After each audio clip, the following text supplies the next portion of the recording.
Assalamualaikum warahmatullahi wabarakatuh. Pada kesempatan kali ini, saya Ainin Atik dengan NIM 2409015000011 dari kelas B program studi akuntansi S1 akan menjelaskan sedikit mengenai soal seri A, tepatnya S21A, yang akan kita buat jurnal umum, buku besar, dan neracanya. Sebelum kita masuk ke jurnal umum, kita harus pahami dulu nih bagaimana aturan pendebitan dan pengkreditan dari satu akun. Jadi kita tidak salah-salah memasukkannya di debit ataupun di kredit. Nah, untuk akun 1 yaitu aset, jika dia bertambah dimasukkan di kolom debit, dan jika dia berkurang dia akan masuk ke kredit. Untuk saldo normal aset itu sendiri, dia bersaldo normal di debit. Saldo normal dalam akuntansi itu merupakan jenis saldo yang secara alami atau normal dimiliki oleh suatu akun. Setiap jenis akun memiliki saldo normal tertentu yang menunjukkan apakah akun tersebut biasanya bertambah di sisi debit atau di kredit. Sederhananya itu saldo normal menunjukkan di sisi mana suatu akun biasanya bertambah. Lanjut yang kedua yaitu akun utang. Dia itu kalau bertambah berada di sisi kredit dan berkurang di sisi debit. Jadi saldo normalnya yaitu kredit, karena dia itu bertambah di kredit, maka saldo normalnya di kredit. Begitu pula dengan modal, dia bertambah di kredit lalu berkurang di debit, saldo normalnya yaitu di kredit. Akun pendapatan bertambah di kredit, berkurang di debit, saldo normalnya yaitu di kredit. Yang terakhir yaitu beban, dia bertambah di debit dan berkurang di kredit, saldo normalnya di debit. Nah, setelah kita pahami ini, barulah kita bisa melanjutkan ke jurnal umum. Baik, kita masuk ke pembahasan soalnya. Di sini Karina merupakan seorang arsitek yang membuka kantor modern arsitek pada tanggal 1 Januari 2004. Selama bulan berjalan, modern arsitek telah menyelesaikan transaksi berikut. Pertama, kita akan bahas dulu poin A. Karina membuka rekening bank atas nama modern arsitek 50 juta rupiah. Nah, dalam transaksi ini, Karina membuka rekening bank untuk perusahaannya dengan menyetorkan uang sebesar 50 juta. Ini berarti uang tersebut menjadi modal perusahaan dan dimasukkan ke rekening bank perusahaan. Ini mencerminkan bahwa kasnya itu bertambah karena asetnya itu meningkat. Nah, kalau aset meningkat itu berada di posisi mana? Ada di posisi debit. Ini debit. Dan juga modal perusahaan juga meningkat karena adanya setelah pemilik. Modal itu meningkat atau bertambah berada di posisi kredit. Langsung saja kita masukkan. Pertama kita scope dulu. Modern arsitek periode Januari 2004. Ini pada di halaman 1 ya, JU01 2004. Kalau di sini tidak menggunakan tanggal, maka kita masukkan saja poinnya. Poin keberapa? Poin A ya. A. Kas 50 juta dan juga modal. Kalau akun di kredit itu agak lebih masuk-masuk ya.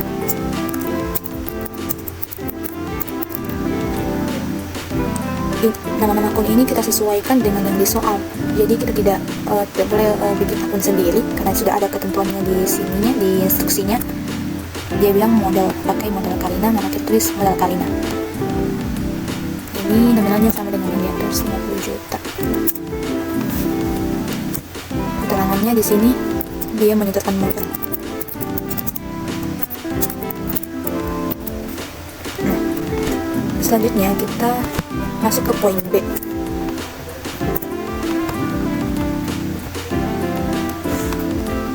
Membayar sewa kantor dan ruang kerja bulan Januari seharga 3 juta. Jika perusahaan modern arsitek membayar sewa kantor dan ruang kerja untuk bulan Januari sebesar 3 juta, transaksi tersebut merupakan pembayaran beban sewa. Jadi jurnal ini mencerminkan bahwa beban sewa itu bertambah karena dicatat sebagai pengeluaran ya, dan kas perusahaan itu berkurang karena pembayaran sewa dilakukan. Nah, jika beban sewa bertambah, dia berada di posisi debit. Ini ya, posisi debit, expense, beban sewa.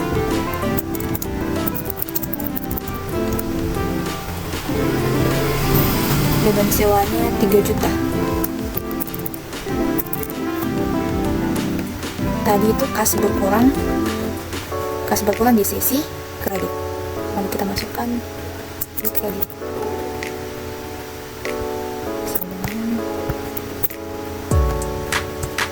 Ini keterangannya. Nah, selanjutnya kita masuk ke poin C. Membeli kendaraan operasional seharga 30 juta dengan membayar tunai 7.500.000 dan memberikan wesel bayar untuk sisanya. Jadi ini ada 3 akun yang dipengaruhi ya. Transaksi ini melibatkan kas, kendaraan, dan utang wesel atau wesel bayar. Kendaraan itu sebagai aset perusahaan, dia bertambah karena dia membeli kan, jadi kendaraan itu bertambah.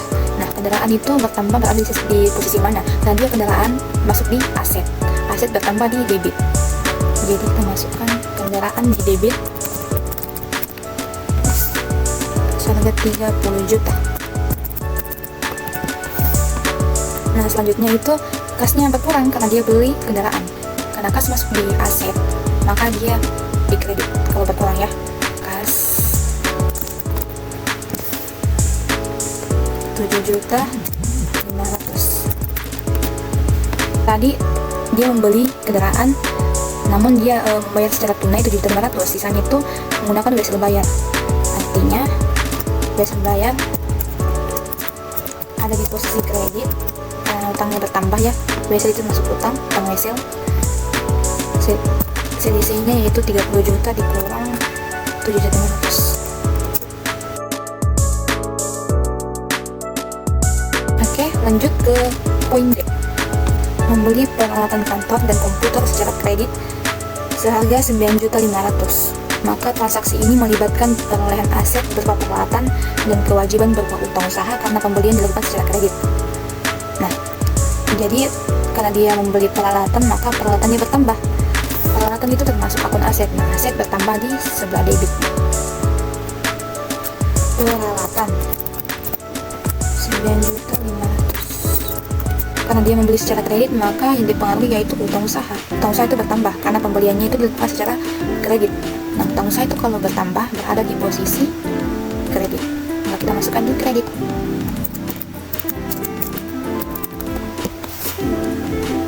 Nominalnya sama, pakai sama dengan saja. Selanjutnya ke poin E, membeli perlengkapan secara tunai 1.800.000. Nah, tadi itu di poin D, peralatannya dibeli secara kredit, makanya mempengaruhi akun utang. Kali ini dia membeli perlengkapan secara tunai, maka transaksi ini melibatkan pembelian aset, perlengkapan ya, dan pengurangan kas karena dia mengeluarkan uang. Yang di debit itu perlengkapan.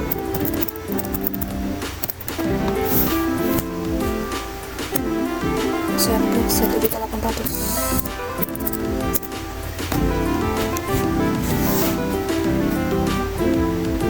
Karena perlengkapannya dibeli secara tunai, maka akun yang dikredit itu kas 1.800.000. Lanjut ke poin F, membayar kas untuk polis asuransi tahunan sebesar 3.600.000. Maka akun yang dipengaruhi yaitu asuransi dibayar di muka. Nah, asuransi dibayar di muka itu masuk di akun aset. Aset bertambah tadi di debit ya. Jadi asuransi dibayar di muka itu disimpan di debit.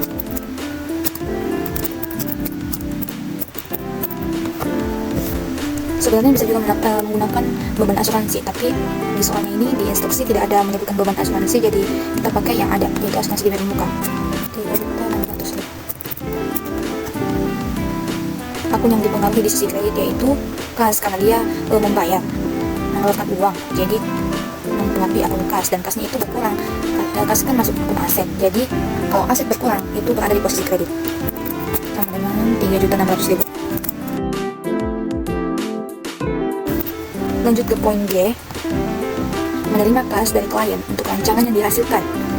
Dia itu akan menerima 10.500.000. Maka transaksi ini mencatat penerimaan pendapatan dan penambahan kas. Nah, kasnya itu bertambah, menerima kas debit sebesar 10.500.000.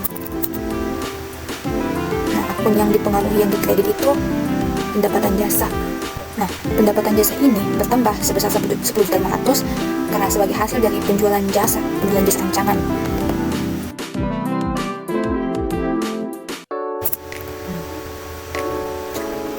Untuk poin H kita skip dulu karena pembahasannya sama dengan poin B di atas ini. Dia juga termasuk beban.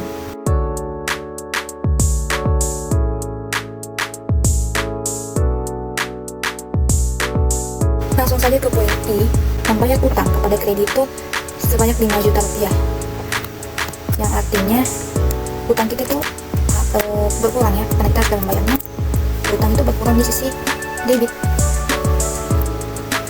Utang usaha 5 juta rupiah. Karena dia mengeluarkan uang, jadi kasnya berkurang di sisi kredit sebesar 5 juta rupiah juga.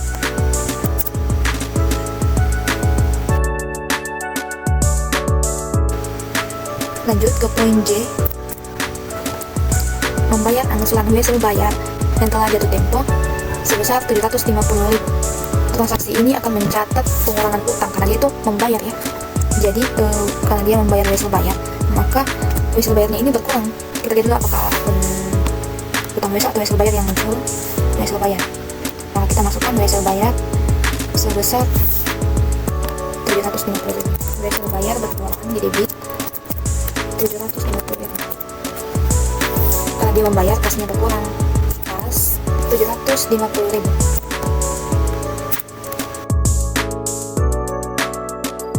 Nah, lanjut ke poin K. Soalnya itu menerima tagihan untuk jasa pembuatan cetak biru yang jatuh tempo di bulan Februari sebesar 5.500.000 rupiah. Artinya saat menerima tagihan, perusahaan itu memiliki kewajiban atau liabilitas untuk membayar kepada pihak yang mengirim tagihan tersebut. Beban cetak birunya ini bertambah sebesar 5.500. Beban itu bertambah sebelah debit, jadi yang di debit duluan itu beban cetak biru sebesar 5.500.000. Lalu yang di kredit itu utang usaha,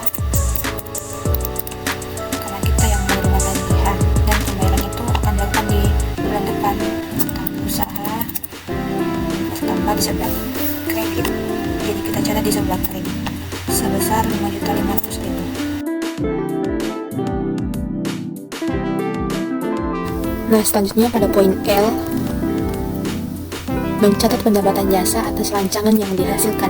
Pembayaran akan diterima di bulan Februari, itu bulan depan ya, sebesar 22.350.000.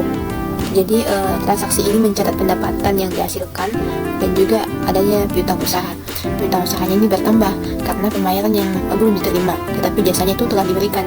Nah, kalau piutang usaha bertambah, dia berada di posisi debit karena dia masuk ke akun aset. Lalu akun yang dikreditnya itu pendapatan biasa, karena pendapatan jasanya itu bertambah sebagai hasil dari penjualan jasa rancangan. Nah, untuk poin M dengan poin N, saya rasa ini hampir sama dengan poin B dan poin H tadi. Jadi kita akan skip saja, langsung kita hitung totalnya. Di sini saya pakai rumus sum. Lalu tarik dari atas.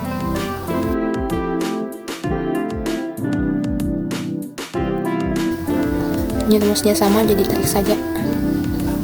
Jadi balance ya. Nah, setelah kita melakukan analisis transaksi dan masukkannya ke jurnal umum, sekarang itu kita posting ke buku besar. Yang pertama dulu itu akun kas ya. Kas.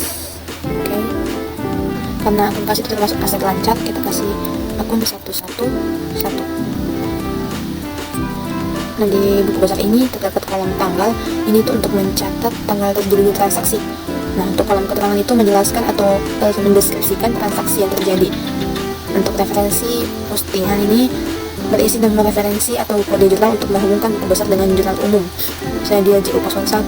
Untuk kolom debit itu menunjukkan jumlah transaksi yang mengakibatkan penambahan di sisi debit akun. Untuk di kolom kredit itu menunjukkan jumlah transaksi yang mengakibatkan penambahan di sisi kredit akun. Nah, untuk di kolom saldo dalam buku besar ini memberikan informasi penting mengenai perubahan saldo akun setelah setiap transaksi dengan memisahkan saldo debit dan kredit. Bentuk ini juga memudahkan akuntan untuk memantau posisi keuangan akun secara lebih rinci serta membantu dalam perhitungan akhir untuk laporan keuangan. Nah, biasanya itu untuk akun kas sendiri itu dia karena posisi saldo normalnya itu posisinya di debit, biasanya itu dia di debit. Oke, lanjut saja kita isi untuk kolom tanggalnya. Isi tahun dulu 2024. bulan Januari. Nah, kita lihat dulu kasnya ini ada di mana dan posisinya ada di mana. Oh, ternyata ada di poin A dan posisinya itu ada di debit. Nah, kita masukkan di buku saat poin A setoran mulai. Referensi postingan itu diisi seperti yang saya bilang tadi, kode ini ya dimasukkan ke dalam referensi JO01, posisinya debit. Jadi tinggal klik saja lalu masukkan ke saldo. Karena ini masih di awal jadi belum ada perhitungan. Nah, biasanya juga itu yang pertama itu ada saldo awal dulu, cuman karena ini soalnya tidak menentukan adanya saldo awal jadi langsung saja di transaksinya. Lanjut, kita cari lagi ada poin berapa. Oh, ternyata ada di poin B dan posisinya itu di kredit. B, dia melakukan pembayaran sewa kantor dan bulan kerja.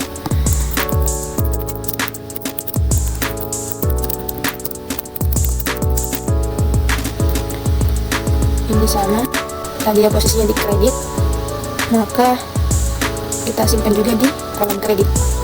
Nah, untuk perhitungannya ini kita klik saldo yang di atas dikurangi dengan yang di kredit, karena kalau kas itu berkurang di kredit, bertambah di debit. Jadi kalau misalnya dia ada di kolom kredit, kita kurangi. Oke. Nah, karena kita sudah tentukan ini kas berada di nomor akun 111, maka kita pindahkan saja ke jurnal uang. Nah, kita sudah posting 111. Ini juga sudah.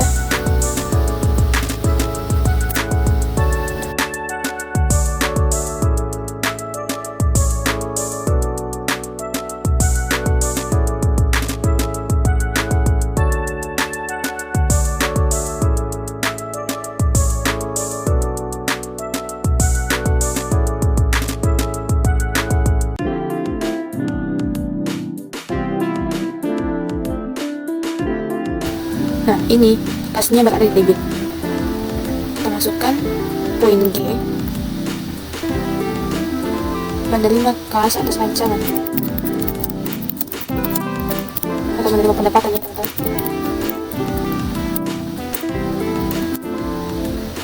Karena dia ada di kolom debit, kita masukkan di kolom debit juga. Untuk perhitungannya itu karena kas itu bertambah di saldo debit, maka dari saldo ini tambah 10.500.000. Nah, saya sudah bilang di awal tadi bahwa saldo normal itu penting sekali karena kita akan menentukan posisi-posisinya. Mungkin cukup sekian untuk bagian kas. Kita lanjut ke akun lain lagi.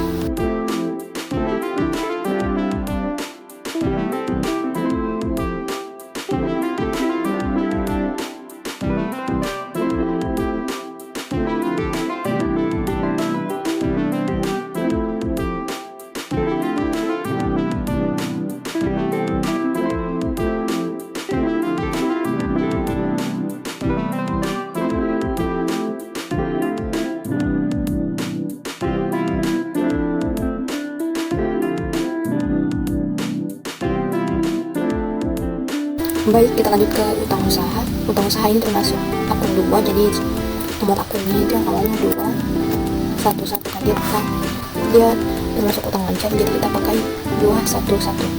Nanti kalau dia utang jangka panjang dia berpakai 221 kan tahunnya. Cari lagi ke poin berapa dia ada utang usaha, poin D ya, sebelah kredit. D, membeli peralatan secara kredit. Sama dengan langsung klik. Nah, karena dia berada di kredit, maka saldonya juga di kredit. Karena utang saldo normalnya di kredit. Lanjut I. Kita masukkan nomor akunnya. Sama dengan membayar utang kepada kreditor. Dia ada di kolom debit, jadi kita simpan di debit, klik. Nah, kalau ini artinya kurang luas kolomnya. Ini rumusnya sama dengan yang tadi ya, jadi kalau dia berbeda tempatnya kita buang. Karena utang usaha itu berkurang di debit, jadi kita kurangi saldonya dengan yang ini, maka jadilah 4.500.000. Coba kalau dia ada di kredit, kita tambah karena utang itu bertambah di sebelah kredit. Oke, lanjut ke poin K.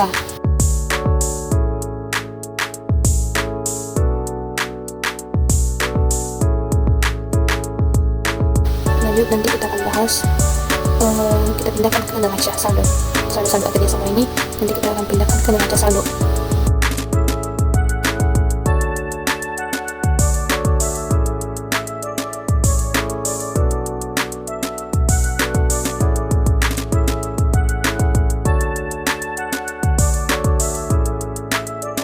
Nah, setelah kita selesai melakukan posting ke buku besar, saldo-saldo akhir semua ini kita pindahkan ke neraca saldo. Yang pertama kita tulis dulu nomor akunnya, mulai dari akun yang paling atas yaitu kas.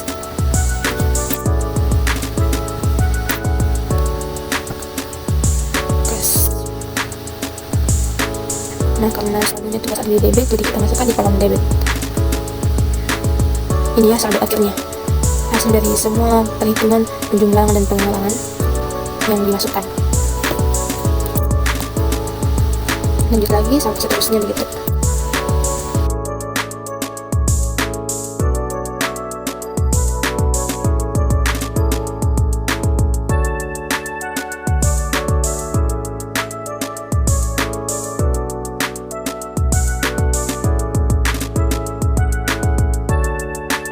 Nah, setelah semua akun-akun dipindahkan, kita total berapa yang ada di kolom debit dan berapa yang ada di kolom kredit.